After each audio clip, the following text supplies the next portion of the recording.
સુરતના વેટ દરવાજા નજીક આવેલી નાસિરનગરમાં કરાયેલા ડિમોલિશન મામલે હવે કાનૂની લડાઈ શરૂ થઈ છે।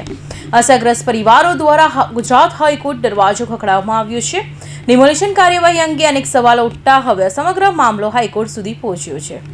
સુરતના વેટ દરવાજા પાસે આવેલા નાસિરનગર વિસ્તારમાં કરાયેલા ડિમોલિશન મામલે ગુજરાત હાઈકોર્ટમાં પિટિશન દાખલ કરવામાં આવી છે।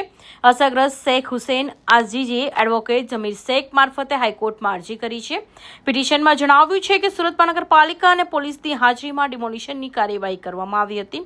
જો કે બાદમાં પાલિકા દ્વારા કાર્યવાહી અંગે હાથ ખંખેરી દેવામાં આવ્યા હોવાના આક્ષેપ કરવામાં આવ્યો છે।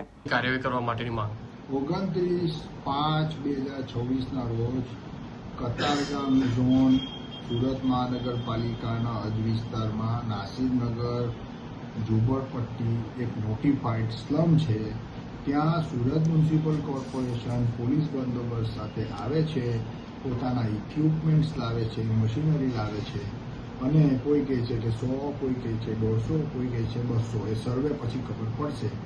પણ આટલા મકાનોનું ગેરકાયદેસર without following any mandatory provision of law demolish કરી નાખ્યા મકાનો।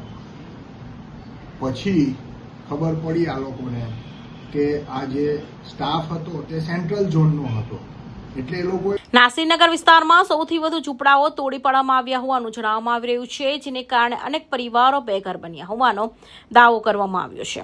આ સમગ્ર મામલે ડિમોલિશનની કાયદેસર જવાબદાર અને અસરગ્રસ્તોને થયેલા નુકસાન અંગે હાઈકોર્ટમાં સુનાવણી દરમિયાન મહત્વના પ્રશ્નો ઉઠે તેવી શક્યતા વ્યક્ત કરવામાં આવી રહી છે।